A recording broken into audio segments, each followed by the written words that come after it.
It's okay. It's all right. You're not terrible. You're still a winner. You're still a winner. Not a loser. You're still a winner. You got this. You're gonna make it. You're gonna survive.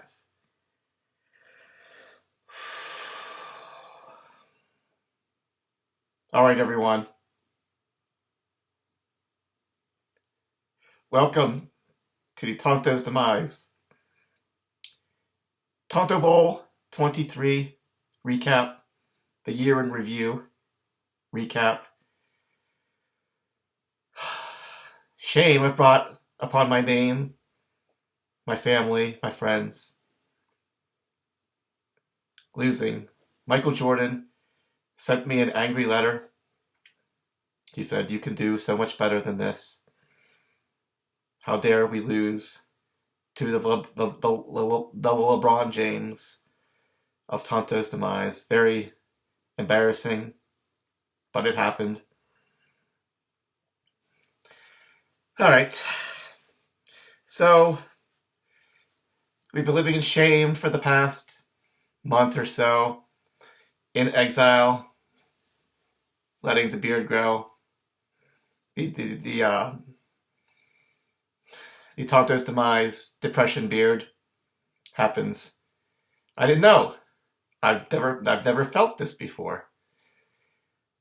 When you lose a Tonto Bowl, it's just like a hollow, empty feeling in the middle of your chest, like all the way down to your stomach. I don't know if this happens to other. I don't know if the rest of you happen. Like I said, this hollow feeling right here in the middle of my chest, set down to like this emptiness in my stomach. So I don't know if this happens to the rest of you, but my dick stops working. I just like feel like my legs are rubbery. I said my feet hurt still. It's just I'm falling apart. I'm literally falling apart. And it's all Matt Detling's fault. Alright. Now we're just fucking around. I haven't trimmed my beard because it is fucking cold outside. It's cold everywhere. I was sick for like 2 weeks. It's been 3 weeks now, and I still have like this bit of a cough trying to get rid of. So I don't know what's going on, but I'm working on it, guys. So, the long-awaited Tonto's Demise review for Tonto Bowl 23. And we'll talk about, I guess, the third place matchup, which was, as you may recall, Ed Lager versus Disco. Ed Lager, who was riding first place most of the way through the season, and then kind of just crashed and burned here. He did make a bye week. But yeah, he was riding along in first place. Did end up in second place for the regular season. But yeah, then the Wizard of Wimber knocked him out. Not So Mighty Whites took out Disco in the semifinals. And so the third place game was between Ed and Disco takes it down. The final score was 181.55 to 138.6. So, pretty easy one here. So, Ed Lager goes from winning the regular season championship. That would be your $50 back. All you had to do then was finish in the top 3, and you would have made some extra money too. But it was not meant to be. Ed Lager said you dropped from first place all the way to 4th and lost any cash winnings that you could have had here this year. So yeah, the point is you rode along most of the season there, and then just crashed and burned here right at the end. For Disco, what do we got? So just go through here. I don't know if you guys paid too much attention to the Third place game, Trevor Lawrence went for 47, 48. Jamar Chase, 25. Jameson, 6. Amon-Ra, 15. Ashan, 14. Breece Hall, 24. Fannin, 11. Alec Ayumanor gets a touchdown, goes for 14 or so. Brandon Aubrey, the best kicker in the league, I think by far. Sorry, you have to put up with me. This is probably going to be the most speaking I've done it's now February. In 2026, in the year 2026, you're getting this next hour, or whatever it's going to be, is the most speaking I've done. Cumulative, probably, yet this year. You're welcome. And the Chargers defense, Yahoo says 12. Who cares what it was? Must have been 9 because we docked you some points there, I think. And then for Ed, Herbert goes for 38. Nico, 9. Devontae Smith, 5. Zay goes for 13. Josh Jacobs, only 1.5. James Cook, 9. McBride goes for 24. Dowdle goes for 9.5. Pinheiro goes for 7. Texans defense goes for about 14, 25, 26, something like that. But yeah, Disco locks up that third place. He won the knockout pool, right? And he got his money back. So he also won third place. So he made a little bit of money this year. Speaking of, we know now, looking back, said with Detling stealing the first place championship and then going on to win the Tonto Bowl, whatever week it was that we had, let's see, going through here, let's see, that would have been, week 11? Disco outscored Detling by 1.85. So Detling, in retrospect now, was actually less than 2 points away from the Tonto's Demise Triple Crown, which we know has never happened. So yeah, he ended up being less than 2 points from making that happen. I don't know if anybody was aware of that or not, but that is what went down. All right, let's see where we got here.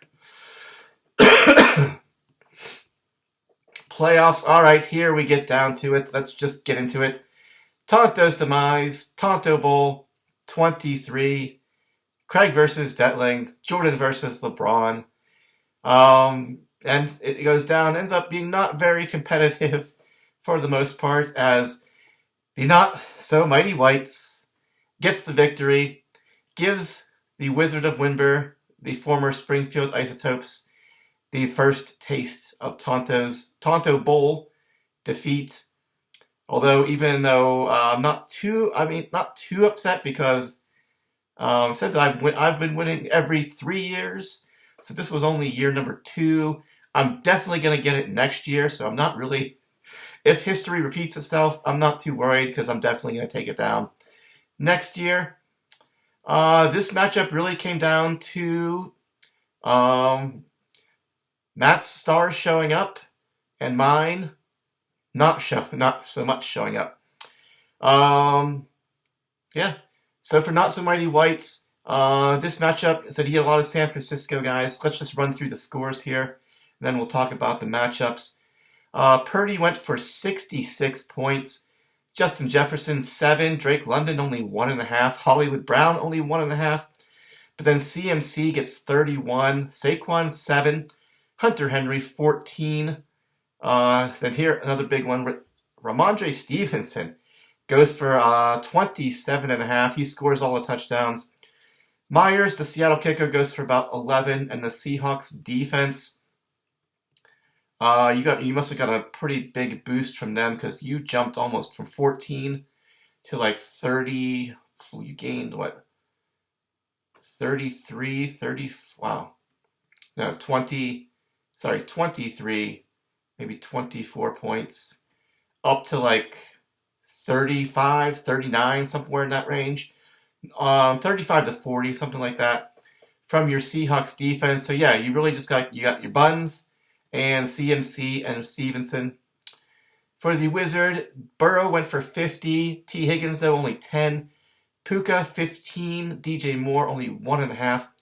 ETN, 11. Jahmyr Gibbs, only 6.5. Tongus plugged him in for Kittle since he was out to match Purdy there. Ended up being a good play. He got 19 points. Then another Travion, only 8. Fairbairn goes for about 11. Then the Broncos defense, Yahoo says 7. I think I got a pretty decent bump there too. Let's see. About 21 probably to like 28, something like that. It's been a month now. I can't remember exactly, but it doesn't matter what the exact numbers are. The point is, Detling won. I think it was going into I believe that was the Sunday night game. I have a chance still at this one. I needed the Bears defense to show up and at least keep Purdy and CMC in check. I needed DJ. A 42-38. This game turned into a 42-38 shootout.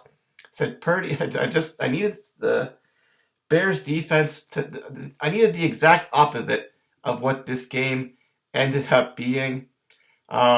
Said Purdy went for 66. CMC went for 31.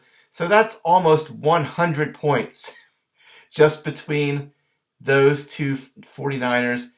And then, so the difference here was about 40, just under 40 points in the matchup. So yeah, almost 100. just needed, and also in that matchup, I had DJ Moore, who did absolutely nothing. His team scores 38 points, and he gets 1.5.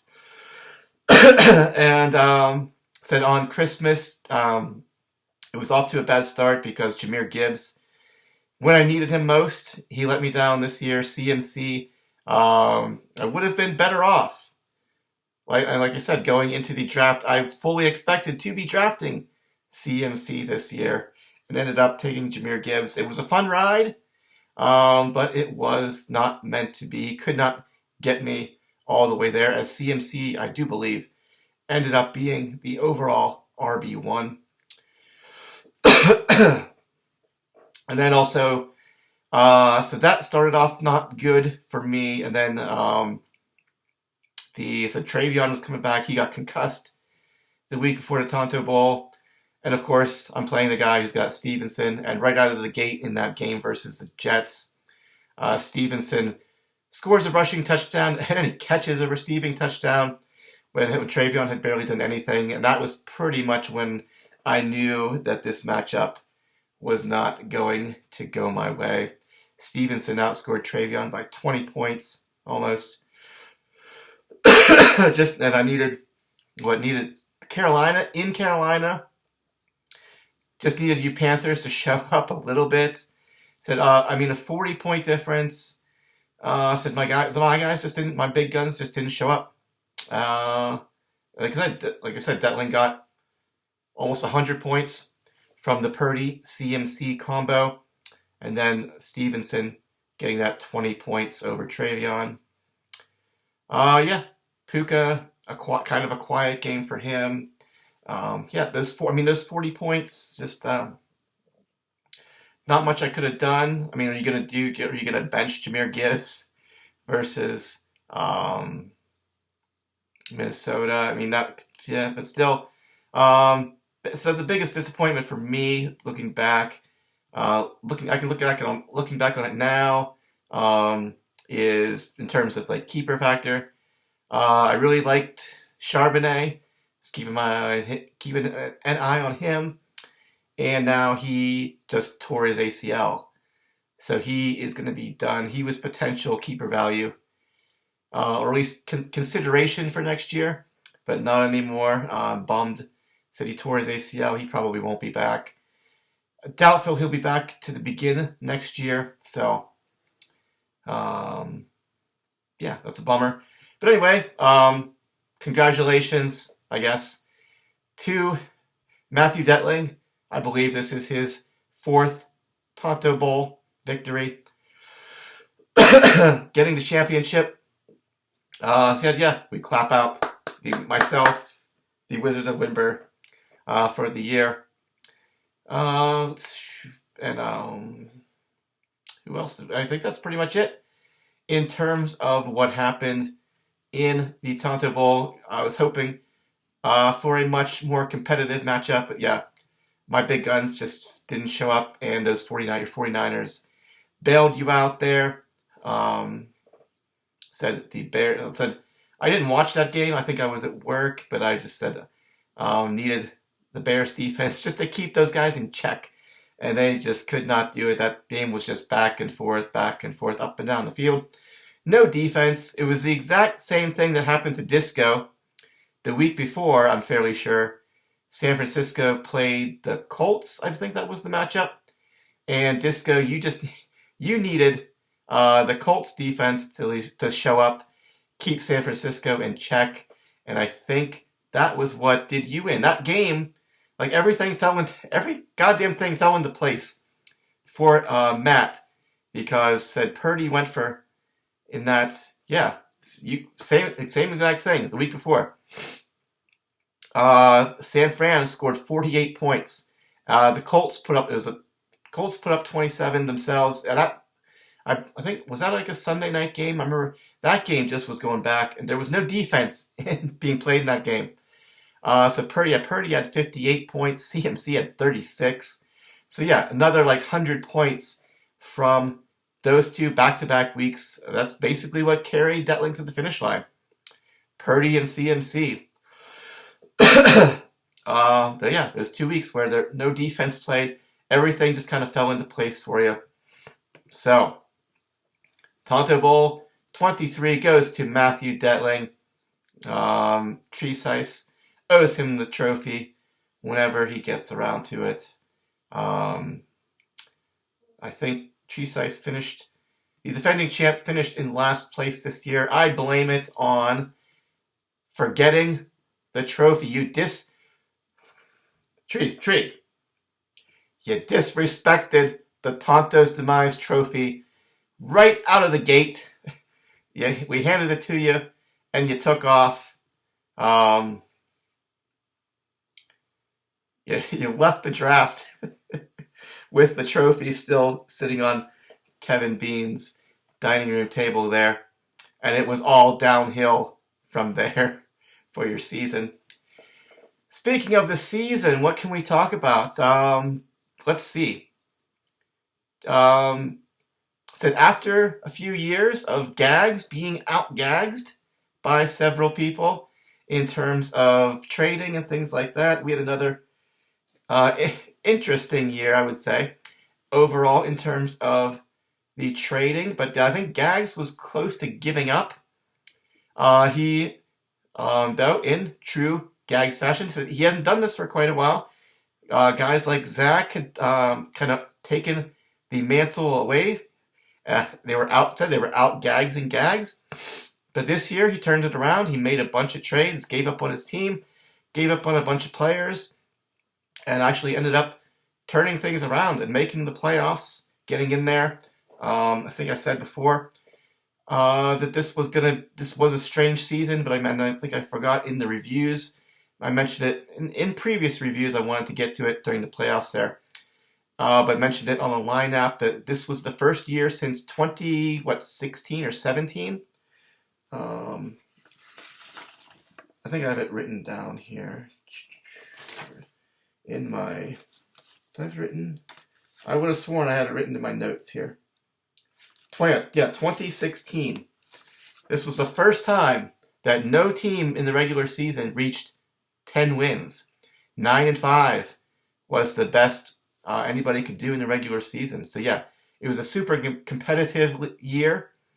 A lot of injuries, people just kind of trying to get by, scraping by through most of the season. Said, let's take a look. I'm going to pop open the app here. The browser, I should say. Let's take a look at all these trades that went down, things going on throughout the season. I think, Zach, you made a lot of trades, but things just kind of went sour for you trading wise. Let's take a look at what we got here. I still said that I think that one of my favorite things though still is right out of the gates again this year. Kevin Bean trades away his first round pick. Said it was September 9. So it was basically right out of the gate. You traded AJ Brown for Amon-Ra St. Brown. Probably regret that choice. I believe Amon-Ra ended up, and it set the stage for future contention, as I think Amon-Ra ended up being like the wide receiver 3 or 4 overall. And then we got Gags in mid-October is when he started firing off those trades. Made some decent ones. Said he got George Pickens. I think Pickens ended up being a top 5 overall wide receiver. So that was good for him. Disco, probably, other than the Dallas kicker. Said Brian Thomas, Chris Godwin, who was injured most of the year. Those guys came again. Those guys came up later in the season. Said just looking back on it, some of these things that and then I said Detling, he kind of gave up on Saquon Barkley, traded him to Gags. So he got DeAndre Swift and Scary Terry. Swift was actually doing pretty good at that time, but he kind of trailed off as the season went on. Kevin traded Chase Brown to Gags, which was Garrett Wilson was kind of doing okay, but he got hurt, and that ended up being a huge boost to Gags' team there, getting Chase Brown. And I said Dub C, Garrett basically got nothing from Garrett Wilson. Where are the Titans of turf here when he started making some trades? He got rid of Justin Jefferson. So yeah, he sent him to Detley. So in hindsight, Justin Jefferson and Saquon Barkley, big names, small numbers this year. So it looks like Detling was stacking a monster squad. But yeah, those guys. We'll see what happens going forward with Zach got Marion Hampton. Did you trade? I can't remember if you traded him away or if he's still on your team. But possibilities for next year. But yeah. Gags. Let's see. He got Kyle Pitts at some point from Mark Andrews. Disco got Trevor Lawrence, who ended up picking things up towards the end of the season there. Then Ed got but then Zach, you traded away. Still don't know. You traded away Trey McBride, who was the tight end 1. I know that you maybe want to keep Tyler Warren as a potential keeper next year. Is that why I don't know if that's why you traded him away, but that was really bad. It ended up being a really bad trade because Trey McBride was the tight end 1 at the end of the season by a huge margin. I don't think it was 100 points, but it was the tight end 2 versus McBride's overall point total. Just a ridiculously big difference. It was literally at least 75 to 80 points ahead of the tight end 2. And then, of course, we had then Disco getting Amon-Ra for basically scraps. Godwin, who's coming back from an injury. Brian Thomas Jr. I think we already I think I talked about that a little bit before. That I don't know how authentic the hype or misguided in my just my humble opinion. I know Brian Thomas Jr. had a huge rookie season, but he didn't really do much this year. How good is he if they drafted that Travis Hunter, who is another wide receiver? I said they drafted him in like the second or third overall pick in the draft. They traded during the season. They traded for Jacoby Myers. Um, what is his name? Parker Washington, I think, kind of took off. So Brian Thomas Jr. is just lost in the shuffle there. They got that Strange, the tight end. So yeah, with even though Trevor Lawrence kind of took off there, there was so many mouths to feed now in that offense, including ETN having a good year. Um, just not sure. There's Brian Thomas. He said he's not getting the looks, the receptions, the targets to justify the hype that was over him. Said Amon-Ra ended up being again like the overall wide receiver 3, maybe 4 at the lowest. But yeah, we already talked enough about that. And my biggest gripe about that was that the whole making this no, it wasn't. It was the outright being like, I am giving up on my team. I'm literally saying I'm selling the farm. Make me offers, whatever you guys want to do. I'm out. I'm checked out for this year. That was my biggest problem with what went down in those trades. Honestly, the Nico for Jaden Reed and Christian Watson, I mean, you get emotional in those moments, kind of when things are happening pretty quick. But yeah, for me, that one wasn't as bad. But honestly, thinking about it later, really, to be perfectly honest, the Amon-Ra for BTJ and Chris Godwin trade should have been vetoed. That's my honest assessment. Looking back on it, that trade should have been vetoed because it just wasn't up to par. Said the statuses of those guys, fighting injuries, coming back from injuries all year long. Said for the guy like a top 3 wide receiver. This doesn't cut the mustard, as they say. That trade should have been vetoed, and that's my bad. Kind of just I did let it go. Christian Watson was having some good games. Not going to deny that. The Nico trades that I wasn't as. That's way more. It's not great, but I'm more understanding of that one than the other stuff. But yeah, I think it's already been discussed plenty of times. But yeah, and like I said, my biggest beef with that was like you basically coming forth and announcing, I'm selling the farm. I believe I'm out of the playoff race, so I'm checking out. I'm moving on to next year, and still the whole I don't understand. I will never understand the claim that since we are moving next year to only 1 keeper per team, that this whole idea that I need to stockpile as many keeper options as I can when you only get 1, like that Brian, I don't know. That explanation, you will never make that make sense to me.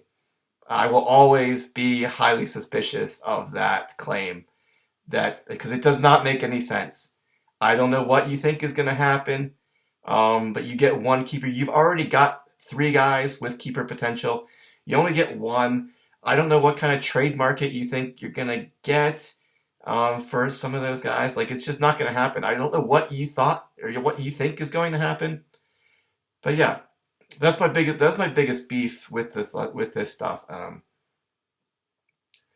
outright giving up on the season, just being like, I don't care. I'm just declaring that I'm done giving up on the season. And the thing is, though, too, a lot of times, we probably mentioned this before, because it seems like something like this happens almost every season. People get up in arms about trades and the fairness of the trades, but like at the same time, if both sides of the trade are happy with the trade, nobody is really just throwing it away, and things end up being, or kind of just like fall into place. Like no one ever really said, people get up in arms in like the immediate reaction, but a lot of times none of these, none like nobody, it didn't take anybody to the championship. It didn't really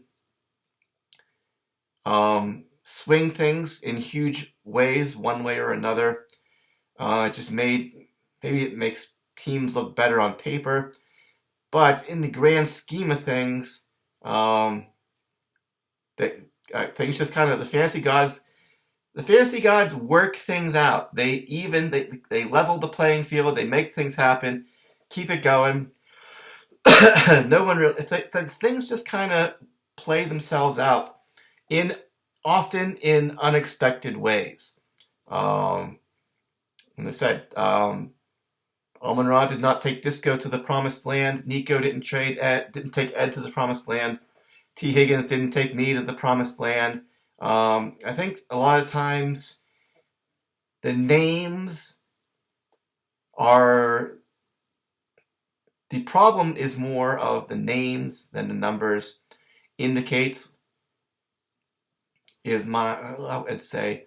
But yeah, most of the uproar about the trades usually ends up being much ado about nothing, is basically the point that I'm trying to say.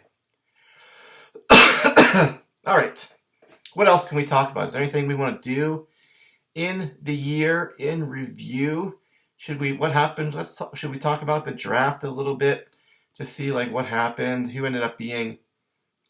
Let's see, draft results. Because I mean, things were all over the place this year. Just looking at the rounds here.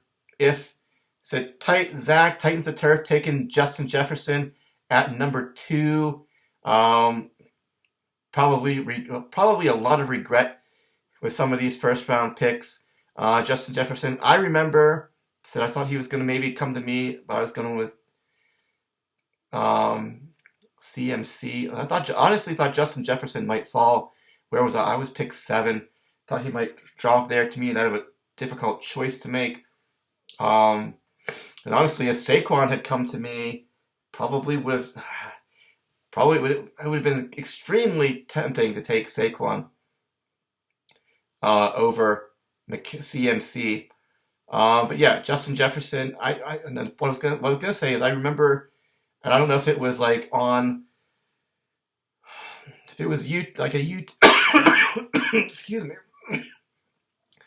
I don't remember if it was like a YouTube video or a Twitter feed or somewhere, just seeing like before the season, Justin Jefferson just being asked about the progression of J.J. McCarthy, and he basically just sighed and rolled his eyes and was like, J.J. McCarthy is trash. He didn't say it, but his body language said that J.J. McCarthy is trash. And he's not the guy who's going to take them where they need to go this year. And that actually ended up, for the most part, being what happened to the Minnesota Vikings this year. Their quarterback play, a lot of it was J.J. McCarthy. He ended up being horrendous. And Justin Jefferson suffered for it. I remember talking to Justin before the draft. He took C.D. Lamb, pick 3. Obviously, we couldn't predict at draft day that Bucky Irving would miss most of the season, but I was surprised. I think that Justin was probably, if Justin could do it again, he would probably take Bijan in a heartbeat over C.D. Lamb. Just this year, things really swung towards, the pendulum kind of swung back towards the power of running backs this year. And Justin. So obviously we didn't know Bucky Irving was going to miss most of the season with injuries there. But yeah, if you could have had Bijan, who was like probably the RB 2 or 3, ended up being a huge season for him. Justin and C.D. Lamb missed a lot. He missed some time. Plus he had George Pickens taking targets there. Still good production, but if you would have had that trio of running backs coming out of the first round there, Then we got Kevin taking Amon-Ra. We all know how that panned out. Gags got Saquon, traded him away because he was disappointed. It was a hugely disappointing season for Saquon. And then we got, so I took Gibbs. And then another, I'm sure if he could do it over again, Biscuits and Porn would take CMC over Ashton Genty in a heartbeat. That ended up being a killer for Biscuits. He did come around towards the end of the season. But yeah, early on, I just really, the hype around the Raiders this year, I don't know if it was, Pete Carroll came in out of retirement. They brought him in for one, and then he's already fired after one season. The Raiders just were a complete mess this year. Then what do we got? So just looking through the draft here. It's been a while since I looked through it. So let's just run through quick. I guess we did round for round. Non-keepers, who was the best and who was the worst pick in each round, just for shits and giggles. Let's run through here. Round 1, who was the best? Obviously, CMC ended up at number 10 overall, carrying Detling to the championship there. So Chase suffered from Burrow, going out for a long time. Bijan, 4, was fantastic. Neighbors got hurt, so who knows what would have happened there. Gibbs had a good season. So Genty, kind of Jefferson, Saquon, all those, A.J. Brown even. Derrick Henry. CMC, definitely the best pick. Who was the worst pick? Got to be Justin Jefferson at 2. Said you could have had Bijan. A lot of different guys here. Round 2, what looks like the best pick? We've got choices here. Non-keeper. Got to go with, I think, James Cook, because he ended up being a top 5 running back for the season. Jonathan Taylor was a good one. Drake London produced. So Travion came on. Took a while, but Travion came on for me towards the end of the year. Josh Allen, hit or miss. What was the worst pick of this round? Probably Justin with Marvin Harrison Jr. Not sure what's going on there. Devontae Adams ended up being a good pick. Maybe a little early for him, but it was a good pick for Dub C. Tyreek missed most of the season. Went out pretty early. So best pick easily, James Cook. And we'll go worst pick, Marvin Harrison Jr. Round 3, best pick. What do we got? Yikes, not much in terms of non-keepers. Best pick. Yikes! This is bad. James Conner got hurt. Burrow missed. Well, Burrow was a keeper. He missed most of the year. Kamara was hurt a lot. Omari Hampton was hurt a lot. Hurts underperformed. Mike Evans was hurt a lot. DK, bleh. Ted McMillan, kind of consistent, but never. Probably, RJ Hart, probably, honestly, even though he missed a lot of time, I'm probably going to go George Kittle here with my traded pick, because once he came back healthy, he started out strong, and once he came back healthy, he was one of the top tight ends in the league there, helped me get through the second half of the season. Worst pick, worst pick. Probably Mike Evans or DK, a little early for DK. He didn't really do too much. I don't think we expected him to do too much. Started off hot, but kind of trailed off through the year. But a lot of these guys just missed on. A lot of these guys got hurt. Evans got hurt. James Conner got hurt. Kittle was hurt. Kamara was hurt. Hampton was hurt. RJ Harvey, took him a while, but he looks like he's going to come on and be good for next year. Cortland Sutton just, for the most part, was hit or miss. But basically, nothing spectacular from him this year. So yeah, I'm going to go round 3. Best pick was Kittle. Worst pick was... Did we pick somebody for worst pick? Either Mike Evans or DK Metcalf. A little early for Jalen Hurts, though, too, considering his performance. All right, round 4. What do we got? Best pick. Who do we got? Yikes. This is not looking... uh, hmm. Best pick. None of these are good.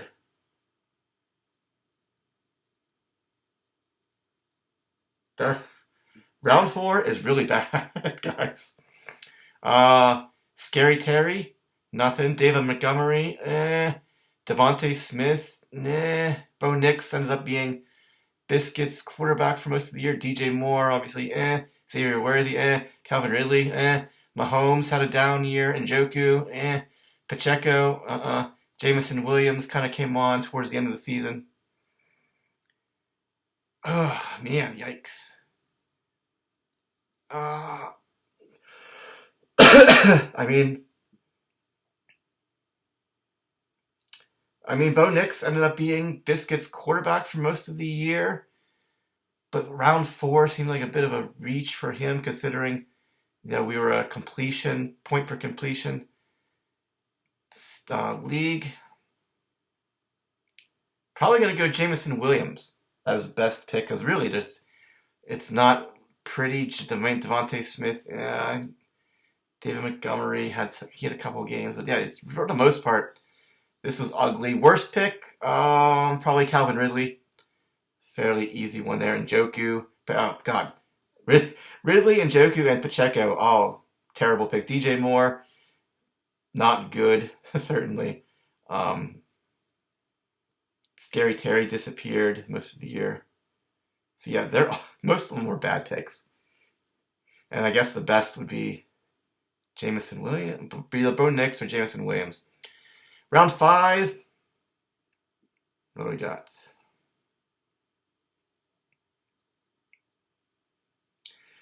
Wow. Probably going to give it again to Disco for George Pickens, the first pick of round 5. Because, he ended up being like a top, I don't know exactly where I don't know if he was top 5, but he was definitely like a top 7 or 8 wide receiver overall. For the season, Cooper Kupp didn't do much. Travis Hunter got hurt. Waddle didn't do much. Kelsey a down year. Jerry Jeudy didn't do much. Said Broncos defense was good. Aaron Jones, Jacoby Myers, even once he went to Jacksonville, he was consistent but never really crazy. Judkins was good till he got hurt. So yeah, we're probably going to go George Pickens as the best pick in round 5. You can't predict. There's injuries change everything. Who knows what could have happened with some of these guys. So DeAndre Swift started off hot, but he kind of trailed off as the season went on too. Worst pick? Probably Jerry Jeudy or Aaron Jones. I don't think either one of them. Cooper Kupp during the season, he didn't really do much either. We're going to go Cooper Kupp because he was taken with the second pick of round 5. Yeah, we got honorable mentions. Oh, God. Just looking at this in hindsight now, guys. Cooper Kupp, Jerry Jeudy, Aaron Jones. Yeah, they all qualify. But in round 6 here, we got an easy round 6 for worst pick. Caleb Johnson, who I think scored less than 5 total fantasy points for the entire season. Best pick, Egbuka, even though he trailed off at the end of the season. For Justin, he started off on fire. Pittman was pretty good. Again, obviously Caleb Johnson, easy. Joe Mixon in round 6. I don't think Mixon played a single down this year. So, man. Pearsall barely played this year. Matthew Golden barely did anything. Tyrone Tracy was hurt a lot. Bang Bang went to San Fran and sat behind CMC. Tony Pollard actually ended up being pretty decent, sneaky play down the stretch there. Tyrone Tracy had some decent games. Best pick, yeah, easily was Egbuka. Yeah, and again, worst picks, pick anyone. Caleb Johnson, Matthew Golden, Pearsall, Joe Mixon. Yeah, Yeah. Round 7. Let's take a look here. What do we got?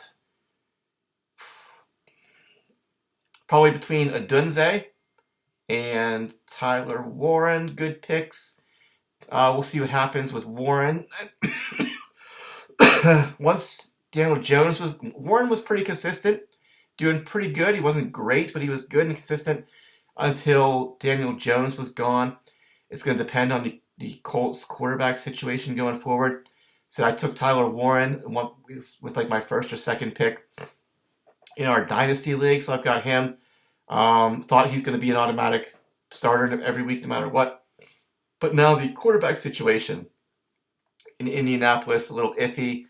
Adunze had a good start. Again, he was hit or miss. Got hurt, kind of trailed off there. Best pick, though. What do we got? Probably Jaylen Warren, starting RB in round 7, even though Gainwell had a good year too. Jaylen Warren was pretty productive compared to the rest of these guys. I mean, Eagles defense, Steelers defense had some times. Worst pick that early probably ended up being either Josh Downs. Jaden Reed was hurt most of the year. He didn't really do much. Jordan Mason didn't really do much. Godwin was hurt most of the year. Worst pick. I mean, it's a handful. Evan Engram basically disappeared too. Worst pick, though.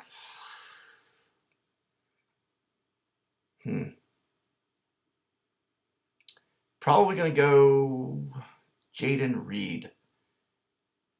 Close. I mean, but could take any of those guys. Best pick, who did we say? Best pick was probably Tyler Warren. And worst, we're going to go Jaden Reed.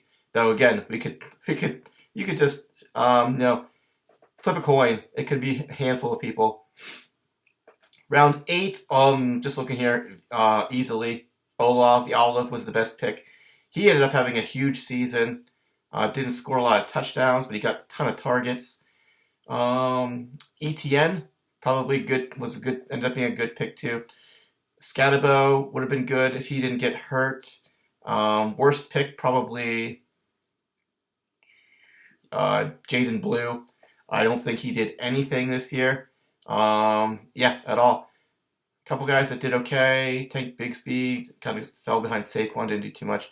But yeah, best pick was probably the Olive or ETN, and worst pick, Jaden Blue, because he left you blue and did absolutely nothing. Round 9, best pick, what do we got? It's got to be Brock Purdy, I think, because he carried Detling through most of the season, carried him to the Tonto Bowl. Taken 8 picks after Zach took J.J. McCarthy, which burned him through the year. Brock Purdy, Javonte Williams had a great season too. Charbonnet had a good year. Colson Loveland took him a while, but he started to emerge. Looks like he's going to be good going forward. So there were several good picks in round 9. Best one, I mean, since he took you to the promised land, we got to go with Purdy on that one, but we could also easily have been Javonte Williams or Charbonnet, like those picks. Worst one, said Jerome Ford, probably. Bayshell Tootin didn't really do anything. J.J. McCarthy was just bad. But yeah, Jerome Ford, I think, was just, he did absolutely nothing for you. Who drafted him? Possum Magic. Round 10, best pick. What do we got? Texans defense. Or kicker named Brandon. He ended up being like a huge difference maker with his point totals. But yeah, it's definitely the Texans defense. In that round 10, we got a lot of defenses taken in that round. But yeah, we got to go with definitely the Chiefs defense, the Lions defense, the Vikings defense, and the Texans defense were all taken in that round. But best one had to be the Texans. Worst pick, probably Kyler Murray. He didn't really do much of anything for you. Was injured a lot of the year. Got replaced by Jacoby Brissett as the year went on.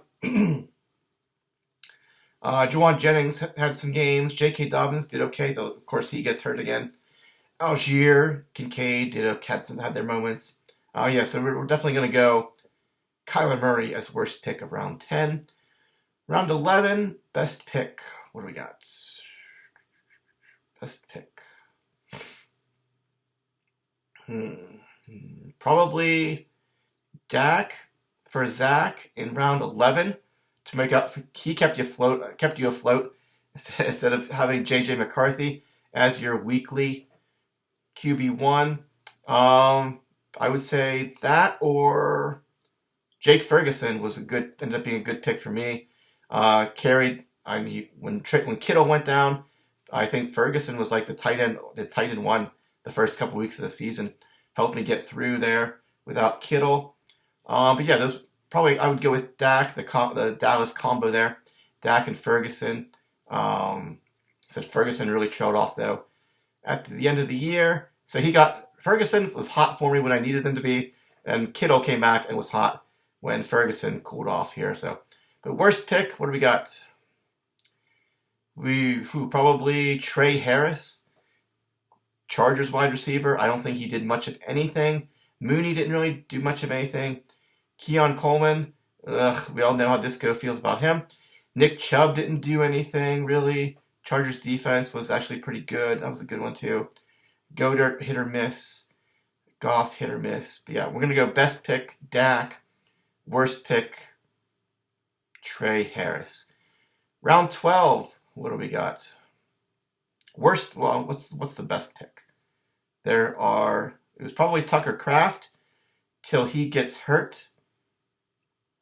There's just a lot of trash the rest of the way. Ayuk, I don't think he played at all this year. Tua, we know what's going on with that. So Tucker Kraft till he got hurt. Cedric Tillman didn't do anything. Tajay Spears, I was okay. Keenan was okay. Isaac Garendo, absolutely nothing from him this year. Xavier Legette, same thing, nothing from him. So best pick easily was Tucker Kraft. Worst pick, take your pick. I guess Garendo, because I don't think he did anything. I mean, Ayuk didn't. I don't think Ayuk played all year. So yeah, Cedric Tillman did not. A lot of these guys did nothing. Worst pick, we got to pick somebody. So we're gonna go with Ayuk because I don't think he played a single down this year. Round 13, best pick. What do we got? Probably got to go Drake May. Top 3 quarterback, I think, over for the year. Helped me out, saved my season, having him when Burrow went down. Honorable mention here, Kyle Pitts. Finally coming around this year. He had a pretty good year overall. Worst pick, we got lots of choices here. Najee Harris did nothing before getting hurt. Jack Beck did nothing. Braylon Allen got hurt. He had some potential. Hollywood didn't do much. Shaheed, splash player, didn't really do too much. Jalen Wright, Dolphins running back, didn't do much at all. Bryce Young is just Rashad White was a good pick, though. But I think Brian got rid of him. So yeah, best pick, I'm going to go Drake May. Worst pick,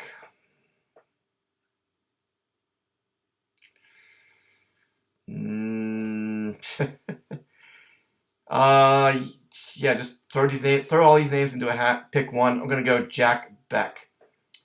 Round 14, best pick. Probably Ramondre Stevenson in terms of what he did for the year. It started off with the fumbling issues. Caleb Williams. Well, Justin Herbert was good. Caleb Williams was good. We got Jordan Love, Penix. It said Geno. I thought, okay. Worst pick, definitely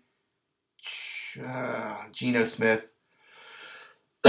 Not far behind. Michael Penix Jr. Best pick, Caleb and Justin Herbert both did good. Ramondre Stevenson, though. Best pick.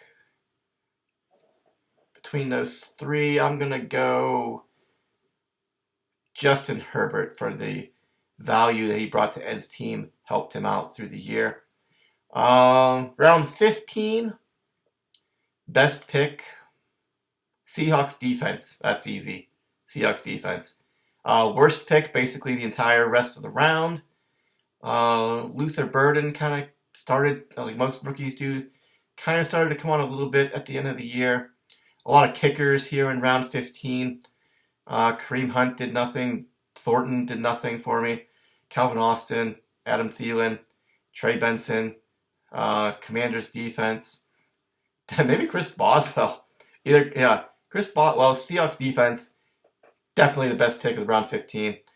Honorable mention goes to Chris Boswell. Worst pick, probably either Thornton or Adam Thielen. Neither one of them really just did anything. I got to pick one, so I'll put it on myself. Deontay Thornton. Round 16, best pick. Well, Rico Dowdle. That's pretty easy. Just looking here. Worst pick. We got a lot of choices again. DJ Giddens. Jalen Royals. Mason Taylor. Efton Chisholm. Josh Palmer. Biscuits and Porn with Wandale. That was a good pick too. But not Rico Dowdle there. So Trevor Lawrence was good. It ended up being good. But yeah, we're going to go Rico Dowdle for the best pick in round 16. And we're going to go worst pick. Efton Chisholm. Could be Jalen Royals. Could be DJ Giddens. Whichever one you like. I'm going to go Efton Chisholm. Round 17. What do we got? Best pick. Probably Kaimi Fairbairn. Or the Rams defense. Krosky Merritt had a couple games that he was okay. Most of these guys just didn't do anything. I'm not picking a kicker as the best pick in the round. Best pick is either, Fairbairn or Ram. I'm going to go Fairbairn because I didn't use the Rams D, even though they were my bench team most of the time.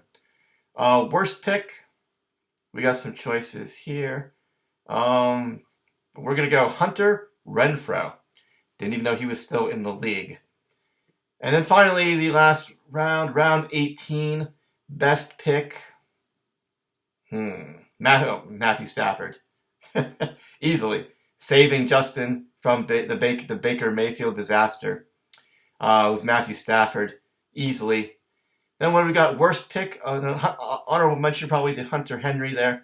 Worst pick of the last round.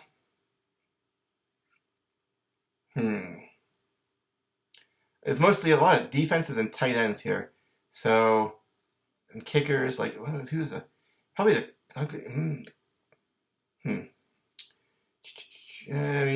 Schultz did okay. Zach Ertz did okay, but he was hurt. Freiermuth, round 18 for what he did. DeAndre Hopkins really did nothing. Gesicki, really not much at all. Worst pick. So we're talking about the last round of the draft. We're gonna go. We're gonna go Cardinals defense. They did pretty much nothing for you there. So Gesicki didn't do anything. Hopkins didn't do anything. Zach Ertz didn't do anything. Buccaneers defense. I don't think they did much either. So yeah, that was the draft. That was how it went this year. Anything else that we should talk about, really? I think we went through most everything that was important. In 2025, we're going to talk about, so we got the Super Bowl coming up here. This is the week between the championship and the Super Bowl. We got a rematch, the Patriots and the Seahawks from a few years ago. We'll see what happens there. Other than that, pretty much we went over, reviewed, did pretty much everything. Did anything big? I don't think anything big happened. Splashy stuff that we didn't already talk about or rehash again. So next year, some rule changes. Things are going to be different. I've already said that I don't like what we're doing. I think some of the stuff seems like it kind of gets misinterpreted or just using it as like fodder for the podcast and stuff. Like I get that, but like the reason I don't like the stuff that we're making these changes is that we're taking away what's unique and fun about Tonto's Demise. Is that we're different. What it is that we're different than other leagues. If I wanted to join a boring league, which is I think what we're kind of turning into, in my opinion, I could go online and go on Yahoo and join any random league and have fun in it. Because it's just the same. You could join 10 leagues on Yahoo and they're all going to be pretty much the same. It's this one that's different, and that's what makes it good, and that's what makes it fun. That it's not like every other league. You got to strategize a little bit different. You got to approach the draft a little bit different. You got to think about things, make your moves a little bit. But there has to be some thought behind everything you do, which I like that. That makes it a little bit tricky. I mean, we even had one year, and I don't think it ever happened again. Like, what year was it that like the first 3 or 4 picks in the draft were all quarterbacks? I don't think that will ever happen again. But yeah, just to show the importance of them, I think it was like Brady, Breeze, and Manning were like the first 3 picks of the draft one year. But yeah, we're taking away that. You know what quarterbacks, we've been doing it from the beginning. Everyone knows that a quarterback can get you 25 points or he can get you 85 points on any given week. That's kind of just baked into the league and what it is. That's what makes it fun. It makes you reach for quarterbacks earlier. It makes you reach for quarterbacks and defenses earlier than you would in basically any other league. So it makes like the ratings and like the drafts and the ADPs like for things like that practically irrelevant to us because of the way we do our scoring. And I like that it's different. I like that it's more I consider it more challenging to have to deal with stuff and the uncertainty, the randomness, the chance that things come out to makes it fun to me. But yeah, that's just my opinion is that we're taking some of the fun out of it, making it like every other league, which is not what I want. If I wanted a regular run-of-the-mill league, you could go online and do that anywhere you want to these days. All right, we made it through fairly healthy here. So yeah, that was 2025. Tonto Bowl 23 in the books, guys. Thanks for another great year. Again, appreciate it, everybody. Say this before many times, but it's the same thing. Always the same every year. Appreciate everybody. It's by far the best league, the funnest league. If that's what you want. I don't know why I just said that. That's what that's